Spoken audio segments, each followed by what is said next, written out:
Jama'a assalamu alaikum, sunana Abdul'azaiz Sani Madakin Gini, marubucin nan da yake kawo muku littattafai na yaƙe-yaƙe. Ina mai farin cikin sanar da ku cewa na buɗe tasha ta wata kaina mai suna Madakin Gini TV.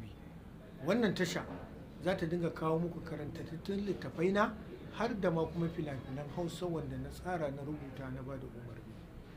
Ina mai sanar da ku cewa duk wata tasha wadda kuka ga littafi na a ciki ba wannan suna ne da ita ba na Madakin Gini TV, to ba tasha ta bace. Ina kuma mai tabbatar muku da cewa ba wai iya littattafai na sababbi ba, har tsofaffi na baya waɗanda aka nema aka rasa, insha Allah duk za ku same su a cikin wannan tasha ta Madakin Gini TV. Ku danna mana ƙararrawa, ku yi mana subscribing. A koda yaushe za mu dinga kawo muku littattafai masu ban al'ajabi, ban tausayi, soyayya da al'amuran rayuwa gabaki daya. Insha Allahu za mu.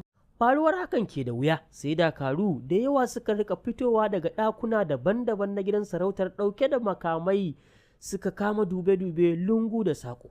A daidai wannan lokaci ne shugaban dakarun tsaro na gidan sarautar ya taho zuwa kofar ɗakin da aka tsare Isan, ya dubi dakarun da ya busa ƙaho ya ce, menene ya sa ka busa ƙaho?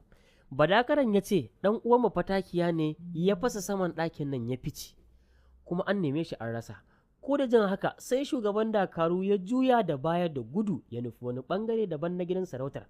A can ɗakin taro na majalisa kuwa bayan sarki da 'yan majalisa sun zauna sai aka yi tsit tsawon 'yan daƙiƙu babu wanda ya ce ƙala. Daga can kuma sai sarki ya ajiyar numfashi ya dubi